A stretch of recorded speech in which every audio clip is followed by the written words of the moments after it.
വരികളില്ലേ? Shabrish is like a he's like a naughty boy. ചേച്ചിയുടെ ഏറ്റവും കൂടുതൽ സിനിമകൾ റിലീസായ വർഷം ഇനി എന്തോരം സിനിമകൾ റിലീസാകാൻ പോണ ഒരു വർഷം. ആ വർഷമാണ് ആ വർഷമാണ് ഞങ്ങളുടെ വർഷം. എല്ലാം ഞാനാണ് പറഞ്ഞു കൊടുക്കുന്നത്.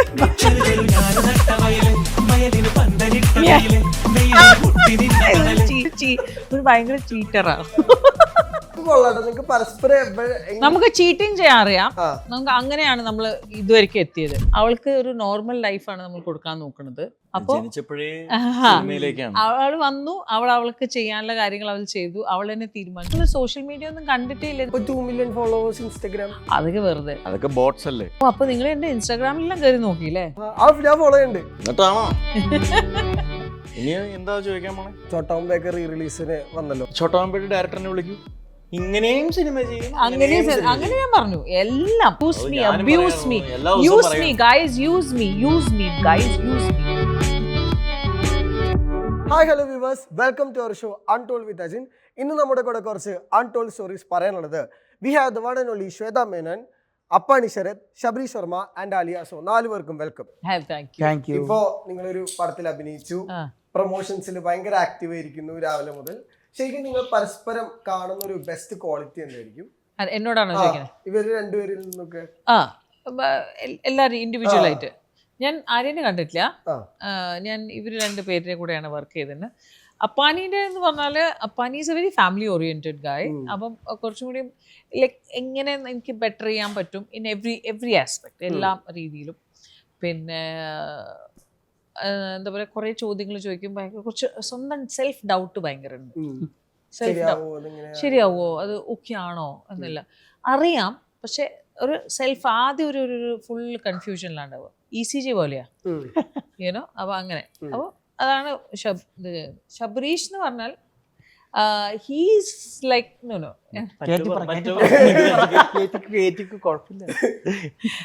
Sabareesh is like a naughty child. He's like a naughty boy. ഇത് ഇങ്ങനെയൊന്നല്ല. മേ ബി ഞാൻ ഇൻട്രാക്ട് ചെയ്ത സബ്ജക്റ്റോ അല്ലാതെ ആ രീതിയിൽ, ബിക്കോസ് നമ്മൾ നേരെ ഫാമിലി ബോണ്ടിങ് ആണ് നടന്നത്. ലൈക്ക് ഹി സ്പോക്ക് അബൌട്ട് എൻ്റെ ഫാമിലിനെ പറ്റി, ഐ സ്പോക്ക് അബൌട്ട് ഹിം. അവിടെ നിന്നാണ് തുടങ്ങിയത്. And very happy. ശബരീഷിൻ്റെ വാവയായപ്പോൾ ആദ്യത്തെ കോൾ എനിക്കാണ് വന്നത്. So I was very happy because I was like, ആവും, എല്ലാം ഓക്കെ ആവും എന്നൊക്കെ പറഞ്ഞ്. So I was very happy. So 2 പേരും എനിക്ക് ഭയങ്കര, ആക്ച്വലി ഈ ഷൂട്ടിങ്ങിൽ നമ്മളുണ്ടായിരുന്ന ഭയങ്കര ബോണ്ടിങ് ആയിരുന്നു. ബിക്കോസ് നമുക്ക് വാൻസ് ഉണ്ടായിരുന്നു, മേക്കപ്പ് വാനിൽ നമുക്ക് വേണമെങ്കിൽ പോകാമായിരുന്നു, എല്ലാം ഉണ്ടായിരുന്നു. പക്ഷെ ആരും ഒന്നാണെങ്കിൽ മലപ്പുറത്ത് മറ്റേ ഇതിൻ്റെ മുകളിൽ എന്താ പറയുക, പാറേൻ്റെ മുകളിൽ നമ്മൾ കയറിയിട്ട് ഷൂട്ട് ചെയ്യണം. അപ്പോൾ അവിടെ നിന്ന് ഇറങ്ങി പോകാൻ കുറച്ച് ബുദ്ധിമുട്ടാണ്. അപ്പോൾ എല്ലാവരും ഷോട്ട് കഴിഞ്ഞാൽ അവിടെ വന്ന് ഇരിക്കും. അപ്പോൾ അങ്ങനെയൊക്കെ നല്ല ബോണ്ടിങ് ആണ് ആയത്. നിങ്ങൾക്ക് എങ്ങനെയായിരുന്നു? ചേച്ചി ഇങ്ങനെയൊക്കെ പറയുന്നില്ല, അത് തന്നെ ചേച്ചിയുടെ ഏറ്റവും വലിയ ക്വാളിറ്റി. അത്ര ഒബ്സർവ് ചെയ്യുന്നുണ്ടല്ലോ നമ്മുടെ കാര്യങ്ങളൊക്കെ. അല്ല, ഞാൻ പറഞ്ഞ ചേച്ചിയായിട്ട് ആദ്യമായിട്ടാണ് ഈ സിനിമയിൽ പരിചയപ്പെടുന്നത്. അപ്പോൾ ഒരു പ്രൊഫഷണൽ ബന്ധം എന്നുള്ളതിനുൾപ്പെടെ ചേച്ചി പറഞ്ഞ പോലെ തന്നെ ഒരുപാട് പേഴ്സണൽ കാര്യങ്ങളാണ് സംസാരിച്ചിരുന്നത്. പ്രധാനമായിട്ടും ഫാമിലി ആയിട്ടുള്ള കാര്യങ്ങളും.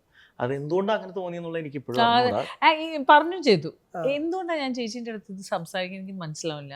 ഞാൻ ആദ്യമായിട്ട് ഫസ്റ്റ് ഡേ നമ്മൾ directly like you know it's just a bonding. ശരത്തിനെ കൂടി അങ്ങനെ തന്നെയാണ്. അത് നേരെ നമ്മൾ വേറെ ഫാമിലി, വൈഫ്, കുട്ടികളെല്ലാം ആദ്യത്തെ ദിവസം തന്നെ കണ്ടു, പരിചയപ്പെട്ടു എല്ലാം. It was A good thing. അങ്ങനെ ഒരു വാം അപ്പ്. ഈ സീനിയർ ജൂനിയർ ഒന്നും നമുക്ക് തോന്നിയില്ല. ഒരു സിനിമയിൽ വരുന്നു, നമ്മളെല്ലാം ക്യാരക്ടേഴ്സാണ് ആ രീതിയിൽ. അല്ലാതെ ശ്വേതാമേനൻ വന്നു അങ്ങനെയൊന്നുമല്ല. It just like we came bonded, work, enjoy, ഇത്രയും. എനിക്ക് തോന്നിയൊരു കാര്യം കേട്ടോ, ഈ ശ്വേത ചേച്ചി വരുമ്പോൾ ഒരു ശരിക്കും ഒരു സ്റ്റാർ ആകിയ ഫീൽ ഉണ്ടല്ലോ എപ്പോഴും. എനിക്ക് എപ്പോഴും തോന്നിയിട്ടുണ്ട്. ഭയങ്കര സ്ക്രീൻ പ്രസൻസ് ഭയങ്കര. അതെല്ലാവരും പറയാറുണ്ടോ? ആദ്യമായിട്ട് ആരോ പറഞ്ഞു, എനിക്കറിയില്ല. സത്യം പറഞ്ഞാൽ ഈ സോഷ്യൽ മീഡിയ ഇന്റർവ്യൂസ് എല്ലാം ഇപ്പോഴല്ലേ വന്നേ. ഇതിനു മുമ്പ് എവിടെയുണ്ടായിരുന്നു ഇതൊക്കെ? ഒന്നും നിങ്ങളൊക്കെ എവിടെയുണ്ടായിരുന്നു? ഞാനെല്ലാം ഇപ്പൊ വന്നത് ഇതിന്റെ ആദ്യത്തെ പഴമാണ്. അപ്പൊ ഞാൻ ന്യൂ കമറാണ്. മനസ്സിലായില്ലേ? ഞാനൊരു ന്യൂ കമറാ. ഞാൻ നിങ്ങളൊന്നും സോഷ്യൽ മീഡിയ ഒന്നും കണ്ടിട്ടേ ഇല്ല. നിങ്ങളെല്ലാരും ഞാൻ ആദ്യമായിട്ടാണ് പരിചയപ്പെടുന്നത്. So I am more happy and excited. അപ്പൊ 2 million ഫോളോവേഴ്സ് ഇൻസ്റ്റാഗ്രാം. അതൊക്കെ വെറുതെ. അതൊക്കെ ബോട്ട്സ് അല്ലേ? പിന്നെ നിങ്ങൾക്ക് തോന്നുന്നുണ്ടോ bots? I have not been bought. അതിന് വേണ്ടി കാശ് ഉണ്ടാക്കണ്ടേ? അതാണ് ഉണ്ടാക്കണേ. ഇനി വരാൻ പോണ എല്ലാം ബോട്ട്സ് ആണ്. ശരിക്കും എന്താ ജങ്കാർ ഇസ് ഓൾ അബൌട്ട്? ഓ, അപ്പൊ നിങ്ങൾ എന്റെ ഇൻസ്റ്റാഗ്രാമിലെല്ലാം കയറി നോക്കിയില്ലേ? ഞാൻ ഫോളോ ഉണ്ട്. ആണാ? എന്നിട്ടാണോ ഇനി എന്താ ചോദിക്കാൻ പോണേ? ശരിക്കും ഇങ്ങനെയൊക്കെ എല്ലാരും വന്ന് പറയുമല്ലോ, ചേച്ചി ഞങ്ങൾ ഭയങ്കര ഫാനാണ്, ചേച്ചി ഭയങ്കര ഇന്റർവ്യൂസ് ഒക്കെ കാണാറുണ്ട്. അപ്പൊ പറയുമ്പോ ശരിക്കും എന്താ ഫീൽ ചെയ്യണം? അപ്പൊ ഒന്നുമില്ല, ഭയങ്കര എംബാരസിങ്. എനിക്ക് സത്യം പറഞ്ഞാൽ മനസ്സിലാവില്ല. ഞാൻ ഇങ്ങനെ ആലോചിക്കുക എന്താ അവര് പറയുന്നത്, ഏത് രീതിയിലാണ് അങ്ങനെ എനിക്കറിയില്ല. എന്റെ ഭർത്താവ് അങ്ങനെ പറയണ്ടോന്നാണ് എനിക്കറിയേണ്ടത്, ബാക്കിയൊന്നുമില്ല. മോൾക്കൊക്കെ അറിയോ ഇത്ര മമ്മി ഇത്ര വലിയ സ്റ്റാർ ഹേ? നമ്മള് സ്റ്റാർ ഹേ അല്ല, നമ്മള് സിനിമേനെ പറ്റി ഒന്നും സംസാരിക്കാറില്ല. It's a very simple rule. വീട്ടില് മേക്കപ്പ് ഇട്ട് ഒരു ഫങ്ഷന് പോവാറില്ല. വീട്ടിലത്തെ അങ്ങനെ വീട് is just a home for me. And ആരെങ്കിലും വന്നാലും, ഇപ്പോൾ സപ്പോസ് ഇവർ ആരെങ്കിലും വന്നാലും വീട്ടിൽ it be a normal. They will not be treated like ഒരു സിനിമ നടി വന്നു, അങ്ങനെയല്ല. ലൈക്ക് എ നോർമൽ, ബിക്കോസ് അവൾക്ക് ഒരു നോർമൽ ലൈഫാണ് നമ്മൾ കൊടുക്കാൻ നോക്കുന്നത്.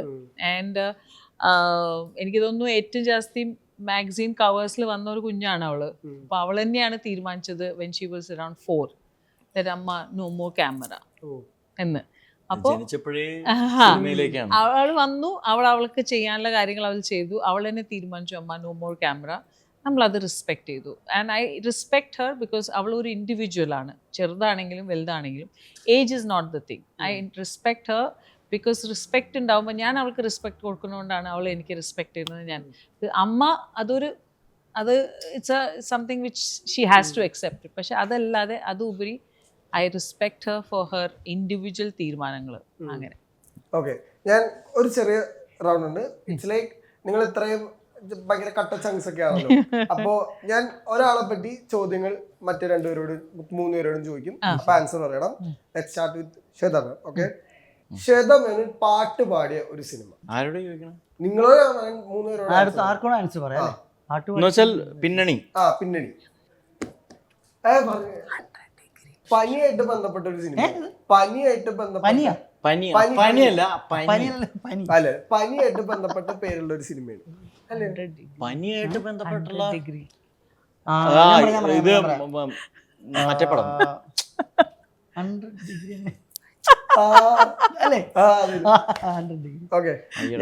ഗോപി സുന്ദറിന്റെ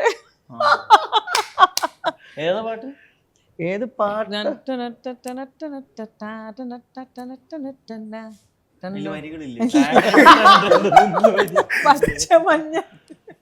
ശ്വേതാജി അഭിനയിച്ച ആദ്യത്തെ ഹിന്ദി പടം?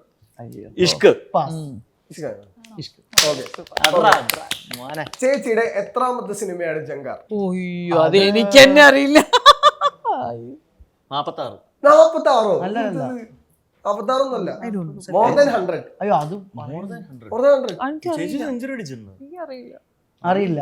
പിന്നെ ആർക്ക് അറിയപ്പോ ഞാൻ കൗണ്ട് ചെയ്തപ്പോ എനിക്ക് 110 കിട്ടിയത്. 110? എല്ലാം കൂടെ കൂട്ടി.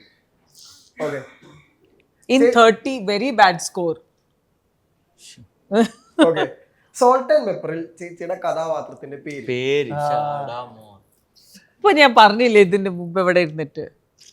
അതെ, മായ.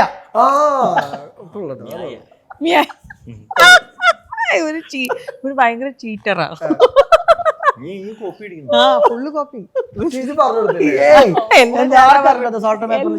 ഞാനാണ് പറഞ്ഞു കൊടുക്കുന്നത്. ചേച്ചിയുടെ ഏറ്റവും കൂടുതൽ സിനിമകൾ റിലീസായ വർഷം? അതൊരു ന്യൂസ് ആയിരുന്നു, അതുകൊണ്ടാണ് അവർ. ഞാൻ വിക്കിപീഡിയ അല്ല. ഏറ്റവും കൂടുതൽ സിനിമകൾ റിലീസായ വർഷം. ഇനി എന്തോരം സിനിമകൾ റിലീസാകാൻ പോണ ഒരു വർഷം. ആ വർഷമാണ് വർഷം. വരാൻ പോണ വർഷങ്ങളിൽ പിന്നല്ല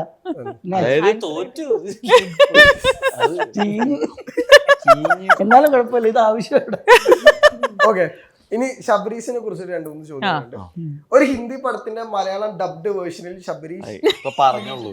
അതേതാ അയ്യോ ബ്രഹ്മാസ്ത്ര ഇപ്പൊ പറഞ്ഞിട്ടുള്ളൂ. ജീവിതത്തിൽ 2 പോലീസ് സ്റ്റേഷനുകളിൽ ശബരീഷ് അഭിനയിച്ചിട്ടുണ്ട്. ഒന്ന് കണ്ണൂർ സ്ക്വാഡ്. കണ്ണൂർ സ്കൂള്, രണ്ടാമത്തെ ഉണ്ട്. എനിക്ക് കണ്ണൂർ സ്കോഡ് ഒരെണ്ണം കൂടെ ഉണ്ടല്ലോ. ഉണ്ട്. അത് ഈ ചേച്ചിയുടെ ശരീരത്തിൽ ഉണ്ടോ? എന്റെ ശരീരത്തിൽ ഇല്ല. അതെന്താ ഏതോളാ?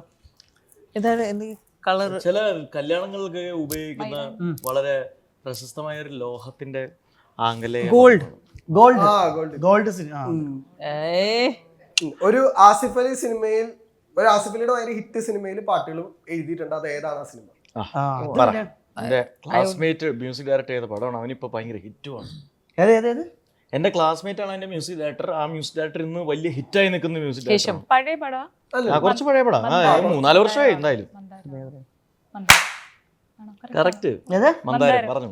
മന്ദാകിനി. മന്ദാരം. മന്ദാരം. ഓക്കെ. ഓക്കെ.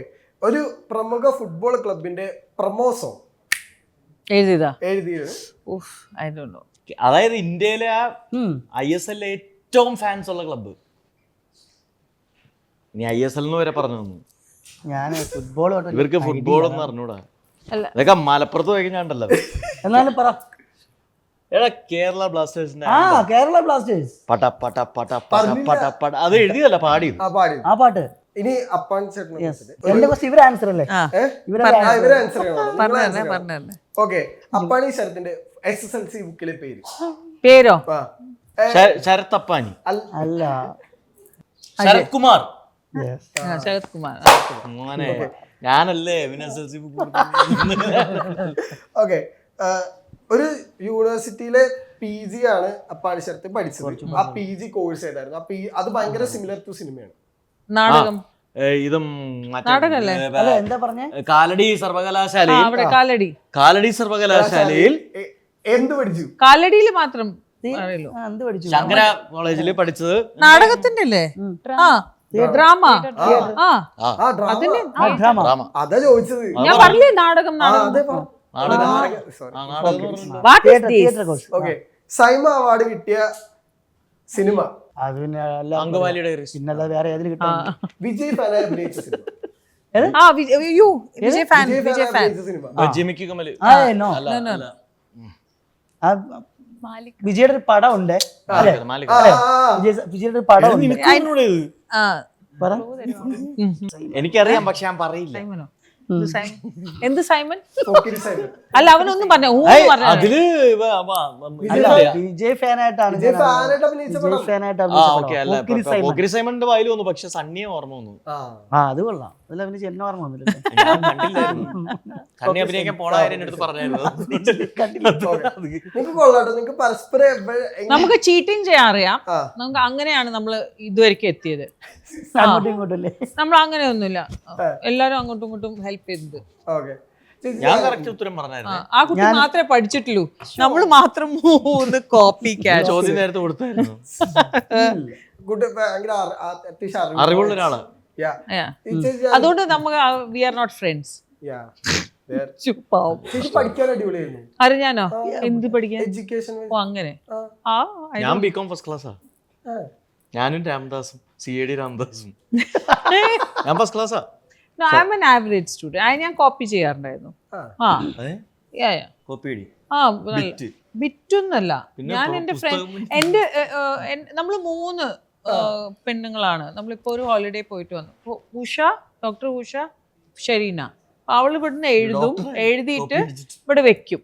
അപ്പൊ എന്റെ ഡ്യൂട്ടി അത് വേഗം പകർത്ത് അത് അടുത്ത പേജ് വരുന്നതിന് വേഗം അത് ഞാൻ ഇവിടെ വെക്കും. അവള് പഠിക്കുന്ന ആളാ, ഇവളും പഠിക്കുന്ന ആളാ. എനിക്ക് അതൊന്നുമില്ല. ഞാൻ ഇങ്ങനെ കോപ്പി ചെയ്യും.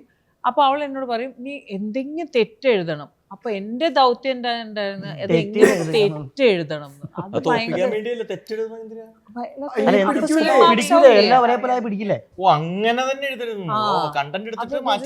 ഭയങ്കര ഹാർഡ് വർക്ക് ആയിരുന്നു എനിക്ക്. I work hard. ഞാൻ കൊറേ വർക്ക് ഹാർഡ് ചെയ്തിട്ടുണ്ട് അവിടെ തെറ്റെഴുതാൻ വേണ്ടി. അത് കുഴപ്പമില്ല. നമ്മള് പ്രോഗ്രാംസിൽ പറഞ്ഞിട്ടുണ്ട്. അവര് പറഞ്ഞിട്ടുണ്ട്, ഞാനും പറഞ്ഞിട്ടുണ്ട്. ഞാൻ എപ്പോഴും എപ്പോഴും ചെയ്തു. ഇനി ആ ടീച്ചർമാരൊന്ന് എന്താ പറയാ ബുദ്ധിമുട്ടട്ടെ ആ സമയത്ത് ഇവരെയൊക്കെ ജയിപ്പിച്ചോട്ടെ യൂണിവേഴ്സിറ്റി. ശരി, ഞാൻ എപ്പോഴും ചോദിക്കണം എന്ന് ആഗ്രഹമുള്ള കാര്യം കേട്ടോ. ചേച്ചിക്ക് ആക്ച്വലി 2 സ്റ്റേറ്റ് അവാർഡ് കിട്ടിയിട്ടുണ്ട്. ശരിക്കും ആൾക്കാർ പറയുമ്പോൾ 2 സ്റ്റേറ്റ് അവാർഡ് വിന്നർ ആണല്ലോ. പക്ഷെ എപ്പോഴും കമന്റുകളൊക്കെ കാണാറുണ്ട് ചേച്ചിനെ ആക്ച്വലി വേണ്ട പോലെ സിനിമകൾ യൂസ് ചെയ്തിട്ടില്ല, കിട്ടിയിട്ടില്ല എന്നുള്ള. ഞാൻ പറഞ്ഞിട്ടുണ്ട് use me, abuse me, use me guys, use me guys, use me. അല്ല സീരിയസ്ലി ആസ് എൻ ആർട്ടിസ്റ്റ് നമ്മൾ ഐ ഡോണ്ട് തിങ്ക് ഇപ്പൊ ഒരുപാട് സിനിമകൾ, ഒരുപാട് ക്യാരക്ടേഴ്സ് ഇനി ബാക്കിയുണ്ട്. പക്ഷേ ഞാൻ പറഞ്ഞില്ലേ ഈ കല്യാണം കഴിച്ചു കഴിഞ്ഞപ്പോൾ ഒരുപാട് ആൾക്കാർക്ക് വിചാരം ഉണ്ടായിരുന്നു ഞാൻ ഇനി ഇങ്ങനെ സിനിമകൾ ചെയ്യില്ല, അങ്ങനെ സിനിമകൾ ചെയ്യില്ല. ഞാൻ ഇത് കേട്ട് ഇന്ന് വരെ ഇവിടെ എത്തിയതാണ്. സത്യം പറഞ്ഞാൽ ഭയങ്കര ചില സമയത്ത് ഈ അമ്മ മീറ്റിങ്ങിൽ നമ്മൾ പോകുമ്പോൾ അവർ ചോദിക്കും, ശ്വേത നമുക്ക് സിനിമ ചെയ്യണ്ടേ? സിനിമ ചെയ്യണം, ആരാ പറഞ്ഞു? നോ. അവിടെ ചേച്ചി പറയണേ ഇങ്ങനെയും സിനിമ ചെയ്യും, അങ്ങനെ ഞാൻ പറഞ്ഞു. എല്ലാ അമ്മ മീറ്റിങ്ങിലും എനിക്ക് ഒരു 5 സിനിമ കിട്ടും. പക്ഷെ ഇന്ന് വരെ വർക്ക് ചെയ്തിട്ടില്ല. So it doesn't matter. ഏതെങ്കിലും every dog has his day. I will have my day. എല്ലാ ദിവസവും ഉണ്ടല്ലോ. നിങ്ങൾ 3 പേരും ഒരുമിച്ച് അഭിനയിക്കുമ്പോ എന്താ ഒരു എക്സൈറ്റ്മെന്റ്? ജംഗാറിലെ 3 പേരും ഒരുമിച്ച് ഒരു സീനിൽ വന്നിട്ടുണ്ട്. അല്ല അതുണ്ട് രസകരമായിരുന്നു ബ്രോ. അതായത് ഒന്ന് വളരെ എത്ര സീരിയസ് ആയിട്ടുള്ള സീൻ ആണെങ്കിൽ കൂടി അത് വളരെ ഈസി ആയിട്ട് ചെയ്യാനായിട്ട് നമ്മളെല്ലാ കോ ആക്ടേഴ്സ് എല്ലാവരും വളരെ സപ്പോർട്ടായിരുന്നു. നമ്മുടെ ടീം, ക്യാമറ ആണെങ്കിലും അസിസ്റ്റന്റ് ഡയറക്ടേഴ്സ് ആണെങ്കിലും എല്ലാവരും ആയിരുന്നു. ഇത് നമ്മൾ മാത്രമല്ല, സുധീർ കരമ, ഗീതി, ഒരുപാട് ആക്ടേഴ്സ് ഉണ്ട്. അവിടെ എല്ലാവരുടെ ഒരു സപ്പോർട്ട് ഉണ്ടായിരുന്നു സിനിമയിൽ. പിന്നെ ഇപ്പം എല്ലാവരും ഉണ്ടെങ്കിലും ചേച്ചിയാണ് ഞങ്ങളുടെ തൂൺ. ചേച്ചിയാണ്. ചേച്ചി വന്നില്ലെങ്കിൽ സെറ്റ് ഉറക്കും. സത്യം ചേച്ചി വന്നില്ലെങ്കിൽ രസമില്ല സെറ്റ്. ഞങ്ങള് ബ്രേക്ക് സമയത്തൊക്കെ ഒരുപാട് അധികം തമാശകൾ പറയും, അങ്ങോട്ടും ഇങ്ങോട്ടും കളിയാക്കുകയും. പക്ഷെ ഏറ്റവും ജാസ്തി എന്നെ ഡയറക്ടർ എന്നെയാണ് മൈക്കിൽ ദേഷ്യപ്പെട്ടിട്ടുണ്ട്. ശ്വേതാജി സാറിന് വഴക്കേക്കുന്ന ഉള്ളിൽ ചേച്ചിക്കായിരിക്കും, ഞങ്ങൾക്ക് വേണ്ടി വഴക്കേക്കുന്ന. നമ്മുടെ ഡയറക്ടർ ഇപ്പൊ മെല്ലെ മെല്ലെ ഓടി പോകുന്നു, കാണൂ, നോക്കൂ കണ്ട, ഇങ്ങനെ ദേഷ്യപ്പെട്ടിട്ട് ഇങ്ങനെ പോകും. അല്ലെങ്കിൽ ഈ ക്ലാസ്സിലെ ഏറ്റവും സീനിയർ കുട്ടിക്കാണ് ഏറ്റവും കൂടുതൽ ചീത്തയേക്കാണ്. അതല്ലേ പാവം ഞാൻ. ഇപ്പൊ ചോട്ടാവും ബേക്കർ റീ റിലീസിന് വന്നല്ലോ. അപ്പൊ എല്ലാരും റിക്വസ്റ്റ് ചെയ്യുന്നതാണ് പ്രേം റീ റിലീസിന് വന്നിരുന്നു. കഴിഞ്ഞ വർഷം ചെയ്തല്ലോ, എല്ലാ വർഷവും ചെയ്തിട്ടുണ്ടല്ലോ പ്രേം. കേരളത്തില് കഴിഞ്ഞ വർഷം ചെയ്തു. ഇല്ല, തമിഴ്നാട്ടിലുണ്ടായിരുന്നു. ചോട്ടാമ്പേട്ട് ഡയറക്ടറിനെ വിളിക്കൂ, അദ്ദേഹമായത് പ്രേമത്തിന്റെ പ്രൊഡ്യൂസർ, പുള്ളി റിലീസ് ചെയ്യട്ടെ. വേണമല്ലോ ചെയ്യാൻ, വേറെ ആര് ചെയ്യാൻ? What is cinema? Jangar is all about. Manoj T Yadav, അത് ഡയറക്ടർ പേര്, അദ്ദേഹത്തിന്റെ സിനിമയാണ്. അപ്പം ഒരു വളരെ പേരിട്ട സ്ക്രിപ്റ്റാണ്. എനിക്ക് ഏറ്റവും കൂടുതൽ ഈ സിനിമയിലേക്ക് എത്താൻ കാരണം സ്ക്രിപ്റ്റ് തന്നെയാണ്. പിന്നെ ഞാൻ ഇതിനു മുമ്പ് ഇദ്ദേഹത്തിനോട് ഒരു സിനിമ വർക്ക് ചെയ്തിട്ടുണ്ട്, ഒരു ഓഫ് ബീറ്റ് പടം. അപ്പോൾ ആ സമയത്താണ് ഇതിൻ്റെ സ്ക്രിപ്റ്റും ഡിസ്കസിങ് എല്ലാം നടന്നിരുന്നത്. ഇതിലെ ഓരോ ക്യാരക്ടേഴ്സിനും ഡിഫറെൻ്റ് ആയിട്ടുള്ള ഒരു ബാക്ക് സ്റ്റോറി ഉണ്ട്. പിന്നെ ഈ സിനിമയുടെ പശ്ചാത്തലം വളരെ ഇമ്പോർട്ടൻ്റ് ആയിട്ടുള്ള പശ്ചാത്തലമാണ് സിനിമയിൽ. ഇതൊക്കെ തന്നെയാണ് ജംഗാറിലെ ഏറ്റവും അടുത്ത് പറയാൻ സാധിക്കും, എന്നെ ഏറ്റവും കൂടുതൽ ജംഗാറിലേക്ക് എത്തിക്കാൻ കാരണം. മനോജിന് എനിക്ക് തോന്നുന്നു നമുക്കൊരു 7-8 വർഷമായിട്ട് എനിക്കറിയാം. നമ്മൾ ഒരുപാട് സ്ക്രിപ്റ്റ്സ് ഡിസ്കസ് ചെയ്തിട്ടുണ്ട്, ഒരുപാട് വൺ ലൈനേഴ്സ് ഡിസ്കസ് ചെയ്തിട്ടുണ്ട്. ശരത്ത് പറഞ്ഞ ഫസ്റ്റ് മൂവി അതുവരെ ഞാൻ കേട്ട ഒരു ഇതാണ്. ഇതിൻ്റെ വൺ ലൈൻ വന്നപ്പോഴേനെ എന്നോട് പറഞ്ഞു, ഇങ്ങനെ നമുക്ക് സിനിമ ചെയ്യണം ശ്വേതാജി, ഇങ്ങനെയൊക്കെയാണ് ക്യാരക്ടർ. പിന്നെ ഡെവലപ്പ് ചെയ്തിട്ട് വന്നു. അപ്പോൾ ആ സമയത്ത് ശരത്തിനോട് സംസാരിക്കേണ്ടത് എന്തൊക്കെ ശബരീഷ് മൂപ്പരെ മനസ്സിൽ ആദ്യം ഉണ്ടായിരുന്നു, ശബരീഷ് ചെയ്തിട്ടുണ്ടെങ്കിൽ നന്നായിരുന്നു. അപ്പം ഞാൻ okay, I did not know, എനിക്ക് ശബരീഷിനെ അറിയില്ല. അപ്പം ഞാൻ ഓക്കെ, നിങ്ങൾ തീരുമാനിക്കുക ആരെയാണ് ഇത് ചെയ്യേണ്ടത്. അപ്പോൾ ആ രീതിയിലാണ് പിന്നെ വന്നിട്ടാണ് എന്നെ ഫുൾ ഡീറ്റെയിൽ ആയിട്ട് ഇത് ക്യാരക്ടർ സംസാരിച്ചത്. I really loved it. Simple movie, അങ്ങനെ ഓവർ ഭയങ്കര നമ്മൾ അങ്ങനെയൊന്നുമല്ല, ജസ്റ്റ് സിമ്പിൾ. പിന്നെ ഒരു പുതിയ ഒരു പ്രൊഡ്യൂസർ ബാബുരാജ് ഏട്ടൻ കോഴിക്കോട് നിന്ന് ഇതിൽ ആദ്യമായിട്ടൊരു സിനിമ ചെയ്യുന്നു. ആൻഡ് നല്ല സപ്പോർട്ട് ഉണ്ടായിരുന്നു. ഒബ്വിയസ്ലി നമ്മൾ സിനിമ ചെയ്യാന്ന് പറഞ്ഞാൽ നമുക്ക് നല്ല പ്രൊഡ്യൂസറിൻ്റെ സപ്പോർട്ട് വേണം. ആൻഡ് ഇന്ന് നമ്മളിവിടെ ഇരിക്കുന്നത് ഒബ്വിയസ്ലി മൂപ്പരുടെ ഒരു സപ്പോർട്ട് കാരണം തന്നെയാണ്. അത് ഭയങ്കര ഇമ്പോർട്ടൻ്റ് ആണ്. ഇന്നത്തെ ഞാൻ പറഞ്ഞില്ലേ സിനിമേൻ്റെ ബഡ്ജറ്റ് അല്ല, പ്രൊമോഷൻ ബഡ്ജറ്റാണ് ഒരു വേറൊരു ലെവലാണ്. So that's very important. അങ്ങനെ അപ്പോൾ yes we are very happy. സ്ക്രിപ്റ്റാണ് ഇതിൻ്റെ ഏറ്റവും വലിയ ഒരു ഇത്. അതുകൊണ്ടാണ് നമ്മളെല്ലാവരും നമ്മുടേതായ രീതിയിൽ നമ്മൾ ഇതിൻ്റെ ഭാഗമായത്. ആലിയൊക്കെ എങ്ങനെ ഉണ്ടായിരുന്നു ഈ ടീമിൻ്റെ കൂടെ വർക്ക് ചെയ്തപ്പോൾ? ഒരു നല്ല എക്സ്പീരിയൻസ് ആയിരുന്നു. ഇതിന്റെ ഡയറക്ടർ മനോജ് ചേട്ടനാണ് ഈ ഒരു ക്യാരക്ടർ ഉണ്ടെന്ന് പറഞ്ഞ് വിളിച്ചത്. ശരിക്കും എനിക്കൊരു ഫൈനൽ കാസ്റ്റിംഗ് ആയിരുന്നു. ഒരു 3 ദിവസം ഷൂട്ട് ഉണ്ടായിരുന്നു. ഒരു ബ്യൂട്ടിഫുൾ സോങ് ഉണ്ട്. എൻ്റെ ക്യാരക്ടറിന്റെ പേര് ഗീത ഹർപ്പൽ എന്നാണ്. പഞ്ചാബി ക്യാരക്ടറാണ്. പിന്നെ ശബരി ചേട്ടൻ്റെ പേരായിട്ടായിരുന്നു ചെയ്തത്. പിന്നെ ശ്രേയ ചേച്ചിയോട് അഭിനയിക്കാൻ പറ്റിയില്ല. പക്ഷേ ഇന്റർവ്യൂസ് ഒക്കെ കണ്ടപ്പോൾ ഭയങ്കര ഹാപ്പി ആയി. അങ്ങനെ പുള്ളിക്കാരത്തി ഒരു പോസിറ്റീവ് വൈബാണ് എപ്പോഴും. അപ്പോൾ ഇവിടെ ഇന്റർവ്യൂ കൊടുത്തപ്പോൾ പറഞ്ഞു എനിക്ക് എല്ലാവരെയും സ്നേഹിക്കാൻ മാത്രമേ അറിയുള്ളൂ. സാധാരണ ഈ സ്ത്രീകൾ അങ്ങനെ എന്താ പറയാ പെണ്ണുങ്ങൾക്ക് പെണ്ണുങ്ങളോടൊരു ഇത് ഉണ്ടെന്നിങ്ങനെ പറയാറുണ്ട്. പക്ഷെ ചേച്ചിയെ കണ്ടിട്ട് അങ്ങനെ ഒരു ഉള്ളതായിട്ട് എനിക്ക് തോന്നിയിട്ടില്ല. ഭയങ്കര സപ്പോർട്ടും ഒരു കെയറും ലവും ഒക്കെ ഫീൽ ചെയ്യുന്നുണ്ടായിരുന്നു. അപ്പോ അത് ഞാൻ പറയാം പിന്നെ. അപ്പൊ അതൊരു ഭയങ്കര സപ്പോർട്ടായിട്ട് തോന്നി. പിന്നെ ശരത്തേട്ടൻ്റെ കൂടെ ഞാൻ ഓൾറെഡി അഭിനയിച്ചിട്ടുണ്ട്. ഈ ഫിലിമിന്റെ ഡയറക്ടർ മനോജ് ചേട്ടന്റെ അതിൽ ഹീറോയിനായിട്ടായിരുന്നു ചെയ്തേ. അപ്പൊ അങ്ങനെ നല്ല എക്സ്പീരിയൻസ് ആയിരുന്നു. ഇപ്പോൾ ഈ പറഞ്ഞ പോലെ ജങ്കാർ ജൂലൈ 4th തിയേറ്ററിലേക്ക് എത്തുകയാണ്. അപ്പോൾ എല്ലാവിധ ആശംസകളും നേരുന്നു. സിനിമ ഒരു വലിയ വിജയമാകട്ടെ. നിങ്ങൾ ഒരുപാട് നാളായിട്ട് നിങ്ങൾ എന്റർടൈൻ ചെയ്യിച്ചുകൊണ്ടിരിക്കുകയാണ് ഞങ്ങളെ. ഇനിയും ഒരുപാട് വർഷം എന്റർടൈൻ ചെയ്യിക്കാനുള്ള ഭാഗ്യം ഉണ്ടാവട്ടെ. Thank you for the timing and all the best. Thank you. July 4th please എല്ലാവരും തിയേറ്റേഴ്സിൽ വേൾഡ് വൈഡ് റിലീസാണ്. GCCയിലും നമ്മുടെ UK US എല്ലാ സ്ഥലത്തും. ആൻഡ് യെസ് എല്ലാവരും തിയേറ്റേഴ്സിൽ പോയിട്ട് ഇത് സപ്പോർട്ട് ചെയ്തിട്ട് കാണുക.